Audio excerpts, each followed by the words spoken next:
सभी समन संगी साथियों को, बहनों और भाइयों को जय भीम, नमो बुद्धाय, संघं नमामि। जैसे कि संघ का आदेश हुआ है कि मुझे समन संघ के गोल्डन रूल्स है, उसमें से गोल्डन रूल नंबर 8 पर बात करनी है। संघ राजनीति में कभी नहीं जाएगा। हम देखते हैं कि भारत का संविधान जो बाबा साहब अम्बेडकर ने जो बनाया है, उसका स्ट्रक्चर है secular structure, secular socialist democratic Republic. ऐसा बाबा साहब जानबूझकर लिखते हैं। ये इसीलिए लिखते हैं क्योंकि बहुत बार क्या हो जाता है कि लोग धर्म को राजनीति से जोड़ देते हैं। जैसे कि आज की हालात हमारी ऐसी बनी हुई है कि एक धर्म सारी राजनीति अपने धर्म के नाम पर करना चाहता है, और भोले भाले लोगों को जिनकी समझ ठीक नहीं है धर्म के बारे में और राजनीति के बारे में, उनके साथ राजनीतिक खिलवाड़ करते हैं और अपना उल्लू सीधा करने की कोशिश करते हैं।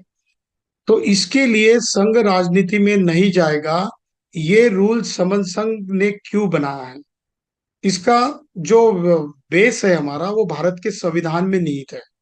ये इसीलिए जरूरी है कि बाबा साहब कहते हैं 25 नवंबर 1949 को कि अगर एक व्यक्ति, एक विचारधारा या एक पार्टी देश से ऊपर उठना चाहती है और देश से बड़ी है ऐसा समझना चाहती है, तो समझ लेना कि आपकी गुलामी की शुरुआत हो चुकी है। दूसरी बात वो कहते हैं कि जब कोई ऐसे व्यक्ति जो पैसे वाले हो, या पैसे से रिलेट हो, या व्यापारी हो, या पूंजीपति हो, ऐसे लोगों की एंट्री अगर पॉलिटिक्स में हो जाए, तो तब भी समझ लेना कि हम लोग गुलामी की ओर बढ़ रहे हैं। तो इसीलिए बाबा साहब ने जो कहा है कि संघ का स्ट्रक्चर जो है देश का, वो राजनीति करते वक्त उसका स्ट्रक्चर जो नॉन रिलीजियस होना चाहिए। समन संघ भी यही चाहता है, क्योंकि यहाँ पर एससी, एसटी, ओबीसी और कन्वर्टेड माइनॉरिटीज के लोग आते हैं, जिनको कि हम जन्मजात समन संघी कहते हैं।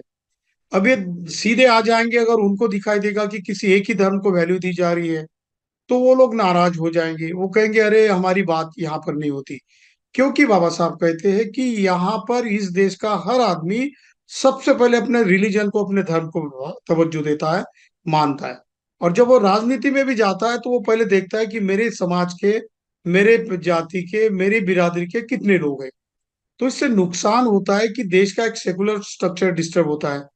और सेकुलर स्ट्रक्चर डिस्टर्ब होते होते दूसरी बात ये होती है, बाबा साहब कहते हैं कि स्वतंत्रता, समानता, बंधुत्व और न्याय के रास्ते कम हो जाते हैं।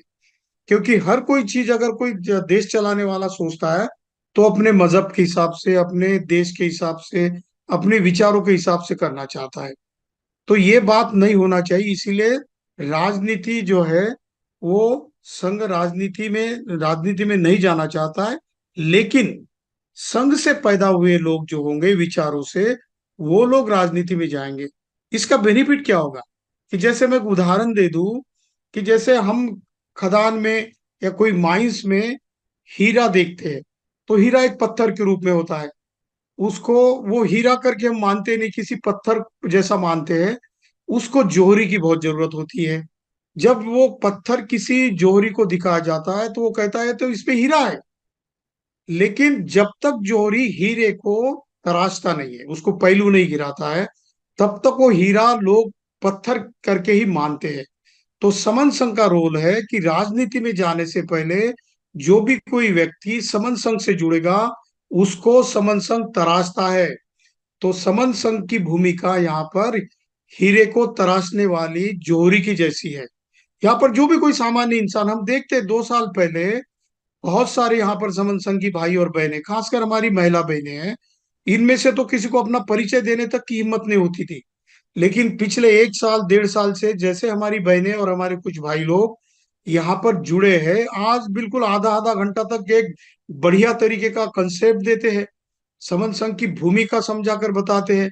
मैं तो कभी कभी हैरान रह जाता हूँ कि कुछ लोग, जिन लोगों को कुछ बात नहीं करते आती, लेकिन केवल एक रिलीजन के नाम पर संख्या में ज्यादा होने की वजह से वो संसद सदस्य बन जाते हैं। लेकिन उनको मुंह खोलते तक नहीं आता, बात नहीं समझती। ना संविधान के प्रोविजन पता है, ना डेमोक्रेसी पता है, ना धर्म को, रिलीजन को राजनीति में नहीं लाना, ये बात भी पता नहीं होती। उससे तो कहीं गुना ज्यादा हमारी बहनें और हमारे भाई यहाँ पर तराशे जाते हैं उस हीरे की तरह। तो समन संघ जो राजनीति में नहीं जाना चाहिए इसीलिए बोलता है क्योंकि आप वैसे राजनीति में चले जाओगे और आपकी भूमिका अगर नॉन रिलीजियस या सेकुलर नहीं हो तो जरूर आप देश को नुकसान ही पहुंचाने वाले हो। क्योंकि हम देखते 131 लोग हैं SC ST के, 131 लोग पार्लियामेंट में होने के बावजूद भी वो अपनी आवाज नहीं निकालते। अगर आज ये देखा जाए कि 131 लोगों ने किसी भी किसी भी पार्टी की सरकार हो, लेकिन 131 लोग अगर इकट्ठा हो जाते हैं और वो कहते हैं कि जो अगर हमारे हित की बात नहीं होगी तो हम सारे पक्ष को छोड़ के इकट्ठा हो जाएंगे, आप चलाओ सरकार, हम आपका जो आपके पीछे जो हमारा सपोर्ट हो निकाल देंगे, तो कोई भी सरकार अपना शासन नहीं चला सकती। इतनी ताकत SC ST के लोगों में है। पर वो तराशे नहीं गए हीरे की तरह, इसीलिए वो मुंह खोलते नहीं और जानते ही नहीं कि अपनी ताकत क्या है। तो राजनीति में नहीं जाने का फायदा संघ जो है ये होता है कि जो जोहरी है वो तराशेगा, उसको तराशने के बाद वहां पर जाएगा। और जैसा बाबा साहब को कहा गया था, बाबा साहब ने कहा है कि मुझे उन्होंने बहुत कोशिश की, मुझे जमीन के अंदर गाड़ने की कोशिश की, लेकिन उनको पता नहीं था कि मैं एक बीज हूं। और बीज का गुण होता है कि जैसे जमीन के अंदर जाता है, जब उसको बारिश पानी मिलता है तो ऊपर आता है और पेड़ बड़ा पेड़ बन जाता है। उसी तरह बाबा साहब कहते हैं कि मुझे बहुत बार खरीदने की कोशिश की, बहुत प्रेशराइज किया गया, लेकिन मैंने अपने आप को कभी बेचा नहीं, मैं बिका नहीं। और इसीलिए मैं आपके लिए इतना बड़ा संविधान बना पाया और आपके हकों को और अधिकारों को सुरक्षित कर पाया। समन संघ की भूमिका बाबा साहब की इस भूमिका से बिल्कुल सेम है। समन संघ ये चाहता है कि हम डायरेक्टली राजनीति में गए तो नुकसान क्या होगा। बाबा साहब कहते हैं कि every political revolution precedes culture and social revolution. हर राजनीतिक या लोकतांत्रिक क्रांति से पहले सामाजिक और सांस्कृतिक क्रांति का होना जरूरी है।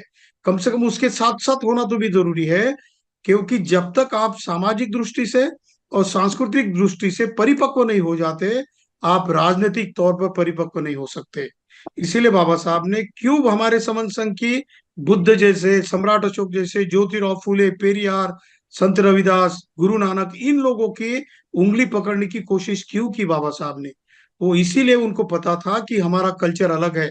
हमारा कल्चर है समता वाला, हमारा कल्चर है स्वतंत्रता मानने वाला, हमारा कल्चर है भाईचारे का, बंधुत्व का, और हमारा कल्चर है जस्टिस का, न्याय का।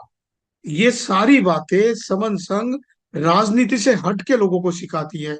अगर इसमें राजनीति अगर लाएंगे तो समन संघ भी एक कोई तो भी पार्टी के रूप में जाना जाएगा। समन संघ पार्टी नहीं है, अम्ब्रेला ऑर्गेनाइजेशन है। संघ जो निर्णय लेगा वो सभी को बंधन कारक होगा। सभी लोग इसीलिए इसके लिए मानेंगे क्योंकि यहाँ पर कल्चरल और सोशल चेंज होने की बात होती है।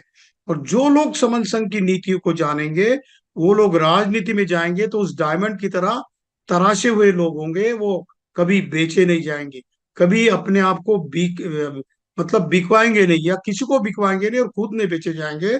तो असली लोक प्रतिनिधि जाएंगे तो अपने समाज के और अपने लोगों के हक और हुकूक के प्रति सदा जागरूक रहेंगे। जैसे कि बाबा साहब कहते हैं कि वो बेचने वाले नहीं होंगे। और जिस दिन हमारा समाज, कांशीराम जी भी कहते थे कि आपको बेचने वाला, बिकने वाला समाज नहीं बनना है, आपको न्याय और अच्छा समता का शासन देने वाला समाज बनना है। यही बात समन संघ जानता है, इसीलिए समन संघ राजनीति में नहीं जाता। बहुत सारे लोग राजनीति को गंदी बात मानते हैं, लेकिन राजनीति से परिपक्व लोग जब तैयार होंगे तो वो लोग हमेशा समाज को और देश को वैल्यू देंगे। बाबा साहब कहते हैं कि जब मैं अकेला हूं और मेरा और राष्ट्र का अगर निर्णय, राष्ट्र और मेरा खुद का भला, इसमें अगर संघर्ष होता है तो मैं सबसे पहले राष्ट्र को वैल्यू दूंगा, मेरे हित को मैं पीछे ले लूंगा। और लेकिन जब राष्ट्र के हित की बात और जो पिछड़े हुए लोगों के हित की बात रहेगी तो मैं पिछड़े हुए लोगों के पीछे रहूंगा। वो बोलते हैं क्यों? क्योंकि वो बोलते हैं कि लोकतंत्र की, डेमोक्रेसी की सबसे ज्यादा जरूरत पिछड़े हुए लोगों को होती है। जो वंचित होती है उसके लिए होती है, क्योंकि उसको न्याय नहीं मिलता। उसको पैसे वाले लोग या कैपिटलिस्ट लोग हमेशा दबाने की कोशिश करते हैं। जो लोग फैक्ट्री के मालिक होते हैं उसके ऊपर अन्याय करने की कोशिश करते हैं। जो जाति से ऊंचे समझते हैं वो हमेशा पिछड़े हुए लोगों को दबाने की कोशिश करते हैं। इसलिए पिछड़े हुए लोगों को अगर जब भी जागरूक करना है तो समन संघ को राजनीति से अलग रहना है। और ऐसे हीरे को तराशना है जो कि समाज में छोड़ेंगे तो हीरा अपनी चमक वैसे ही दिखाता जैसी उसकी चमक होती है। इसीलिए समन संघ कहता है कि हम नॉन मतलब सेकुलर है। हम किसी रिलीजन को तवज्जो नहीं देते। हाँ, हम हमारे पुरखे समन संघीय जो कि तथागत बुद्ध है, क्योंकि बुद्ध का धर्म कोई धर्म नहीं है, वो धम्म है, यानी निसर्ग का नियम है। वो ज्ञान प्राप्त करने की स्वतंत्र, समता, बंधुत्व और न्याय सिखाने वाली एक जीवन प्रणाली है। इसीलिए बाबा साहब ने बुद्ध को माना है, एक धर्म करके नहीं। उन्होंने साइंटिफिकली प्रूव करा दिया है। तो ये बात समन संघ जानता है। इसलिए समन संघ कभी राजनीति में नहीं जाएगा, लेकिन राजनीति के लिए परिपक्व होते हुए डायमंड जैसे लोग पैदा करेगा। अगर मुझसे कुछ बात गलत हुई हो तो मुझे कृपया माफ करे, संघ मुझे माफ करे। जय भीम, नमो बुद्धाय, संघं नमामि, जय संविधान।